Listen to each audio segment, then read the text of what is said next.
Welcome to another review, and today we are in the highly anticipated Haval Jolion HEV. And HEV means it's a hybrid. It's a hybrid electric vehicle, and I think this is here to put everyone's worries aside. It's here to keep Haval's sales flying through the roof, because now people don't have anything to complain about. And previously, the biggest complaint on the Jolion was that the fuel consumption was horrific. And I have driven the Jolion before, and it wasn't the best, but it's also not the worst. But I think this is here to solve all those issues and make the Jolion sales continue to skyrocket.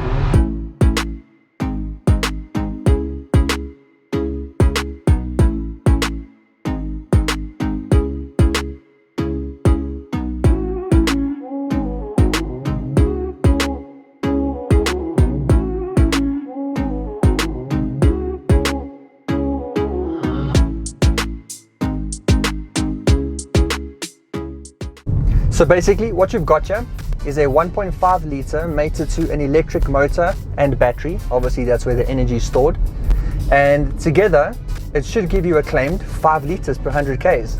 Now that is significantly better for the Jolion and is actually really good in general for fuel consumption. But the benefits don't just stop at fuel consumption, they actually continue with performance. And that's the benefit of having this electric motor and battery hybrid system in this car, is that it gives you instant power. So with the 1.5 litre and electric motor and system mounted together, you're getting a combined 140 kilowatts and 375 newton meters of torque, which might not sound like a lot, but with this electric system, when you put your foot down, the power is instant. So you might not have the massive over-the-top top-end speeds and that sort of thing, but when you are driving this every day and you are needing to overtake or get ahead of someone or just pull off because you need to get somewhere quickly, you've got the power at your foot and you can get to it instantly. So when you put your foot down, you go. I didn't expect it to actually push me back like it did. But when you put your foot down, the car obviously realizes that you do need more power. So that's when it kicks in the petrol engine, which you can instantly hear because it's not silent, but it does give you that CVT type of whine, but it's not overly unbearable. But I do need to say that when you do actually put your foot down and that extra power comes in from the petrol engine, is that transition between electric and petrol is almost seamless. Like you absolutely don't feel it when you're driving. I can assure you that 100%. But you obviously do hear the engine come in, and that's the only sign that you're now in petrol mode, if I can call it that. Other than the obvious in your dash here, you do have a little green sign that lights up that says you're in EV mode. And when you're in EV mode, life's good, you're chilling. It's quiet, you can't hear anything besides for a little bit of road and tire noise and things like that. But otherwise it's silent in here. It's really enjoyable, it's comfortable. The Jolion in general is a comfortable car to sit inside. You've got quite a bit of space here. It's very comfortable, your armrest, the armrest on the door here too, it's all soft. You've got your soft touch materials everywhere you touch, and it's really pleasant to look at. You've got really high quality materials inside here. There's not an overly abundance of bad plastics and horrible scratchy plastics that you have to touch and feel. But then again, it's not the premium car that you're buying at the top of the market, so don't expect that sort of thing. And speaking of being in EV mode, that obviously does help bring your fuel consumption down. So as I've mentioned, Haval does claim 5 litres per 100 k's for the Jolion HEV, which I thought was a bold claim, but I'm currently sitting at 5.9, which I didn't think I would. So I can only hope that the consumption is going to keep coming down, because that's really impressive, and you would not expect 5.9 litres per 100 k's to be in the same sentence as Haval Jolion, but it is. And the overall ride quality is great. The suspension does feel a little bit on the firm side. So here in the neighborhoods and the suburbs where I'm currently driving the car now, you do experience a lot more humps and bumps and speed humps that you have to contend with. You do feel them, significantly, but I think that just comes down to the car being a lot heavier than the other Jolions in the range, just because it's got the extra hybrid system that is on board here, so it does make the car heavier. But it's livable. It's not completely uncomfortable, but what is uncomfortable is that indicator. It's really loud, and I think that's amplified just with how quiet it is in the car here when you drive in EV mode. But hey, it's an indicator, what can you do? But yes, the seating position's good. You do have electric seats here, so you can adjust your position while you're driving quite easily. What it is missing is a memory function. So please, in whatever Jolion you bring out next, please just throw that in. The infotainment systems are okay to use while you're driving. I'm quite a tall guy and I do have long arms and long legs, and I actually cannot reach the top left hand side of this infotainment screen with my arms.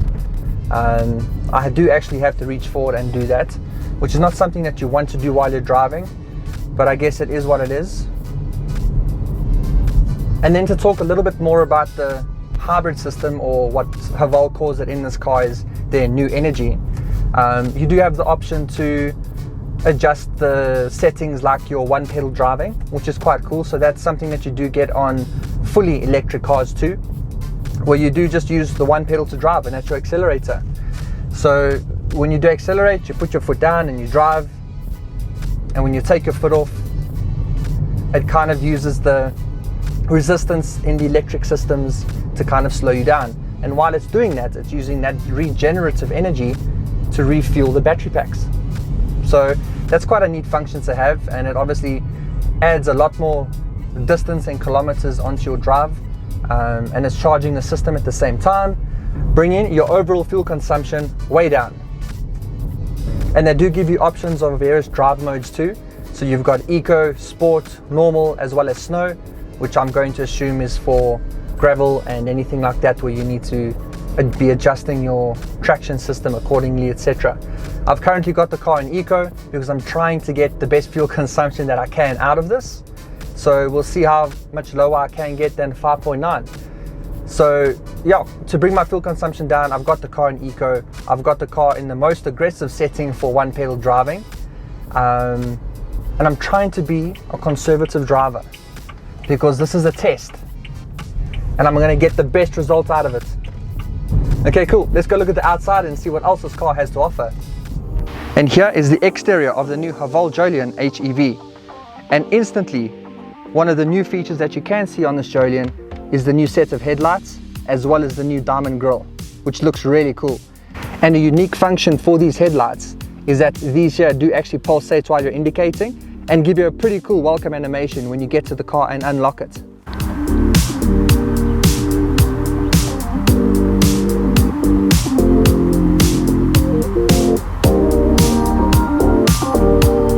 Okay, and let's have a quick look under the bonnet just to show you what this setup looks like. If I can do it with one hand. There we go. And here is your 1.5 litre mated to the electric motor with all of your battery and systems sitting underneath the car and at the back. Quite tidy, and it's always cool to see these electric orange cables in all of these EVs these days. They really stand out. Okay, onto the boot.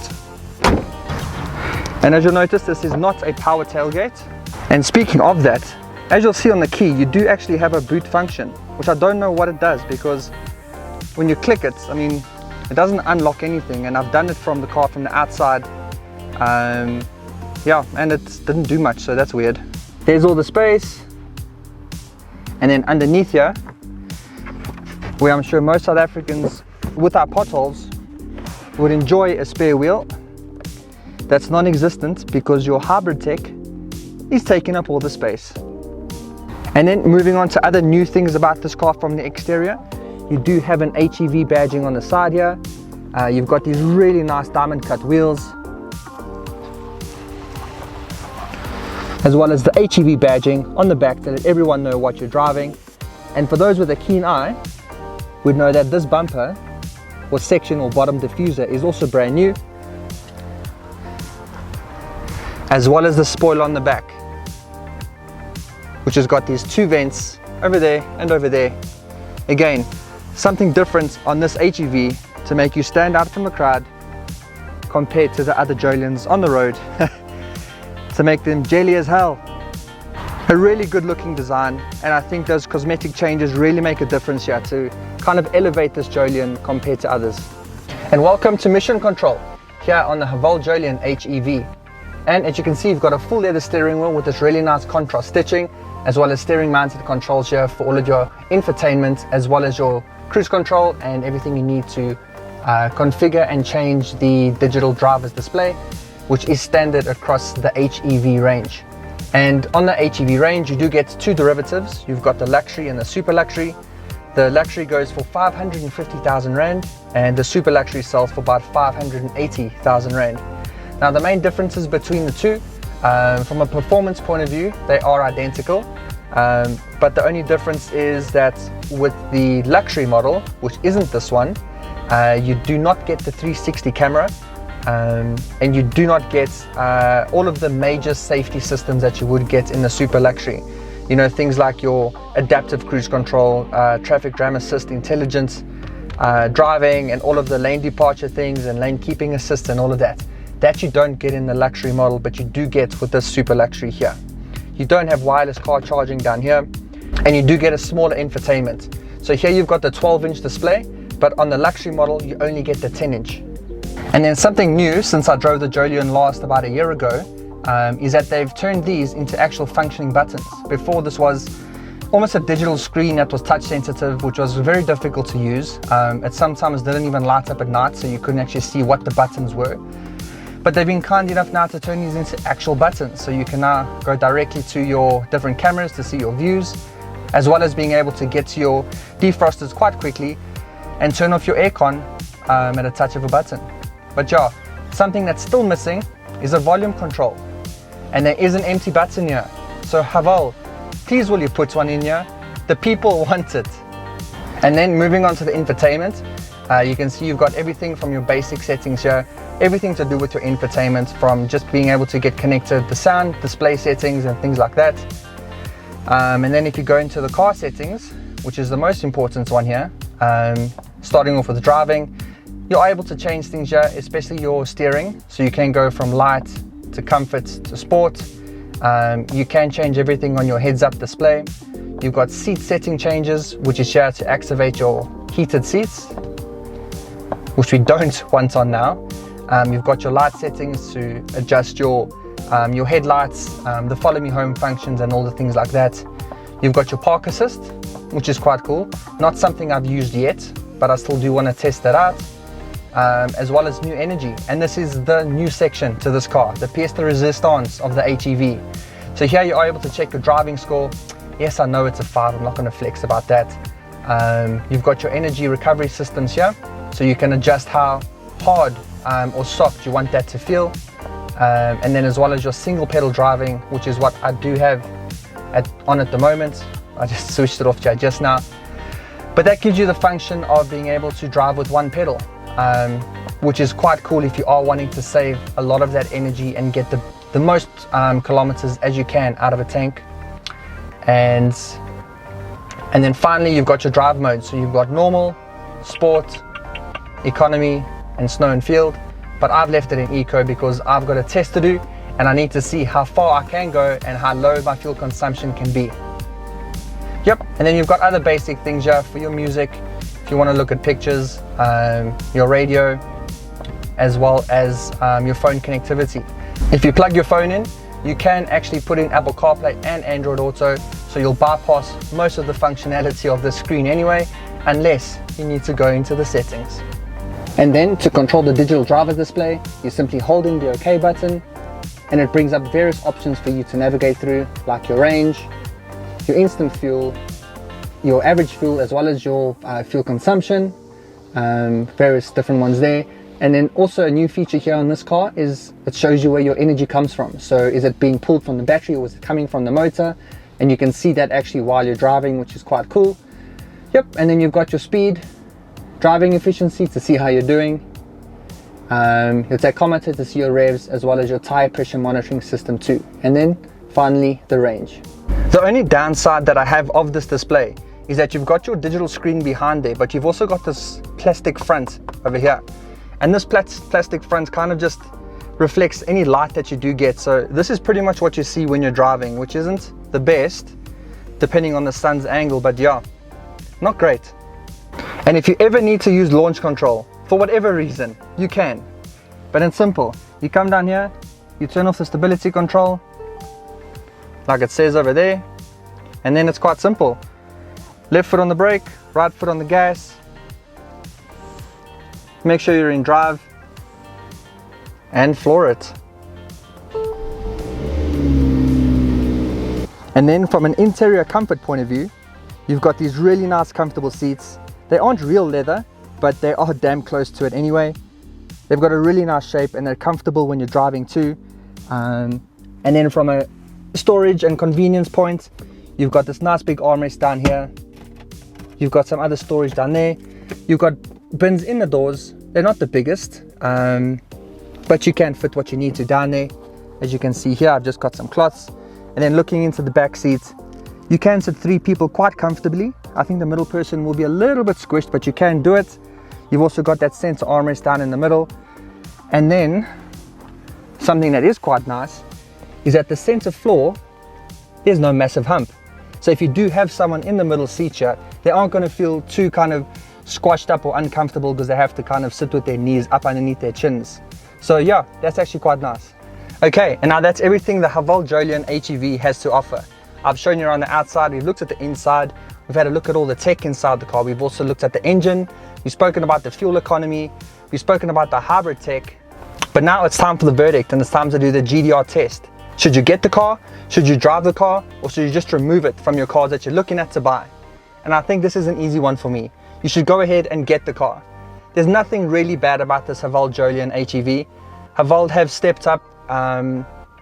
They've addressed everything that the car had issues about with regards to fuel economy. They've brought the HEV in now.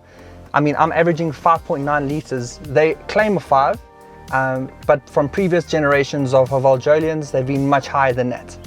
And with the spec level inside here, a pricing point of view, the ride quality, the fuel economy, I think it's a no-brainer. So I don't think there's anything to worry about if you do go ahead and get this Jolion HEV. A lot of the naysayers are going to say, stay away from Haval. There's people complaining about the reliability, parts are taking forever. But I think that happens in most industries. That's happening with most cars as well. So you can't really hold that against Haval at the moment. They've got competitive pricing, so I wouldn't let that weigh down your decisions of getting this car. So thanks for watching another review.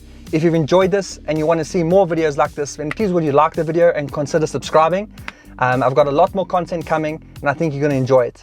So until next time, cheers.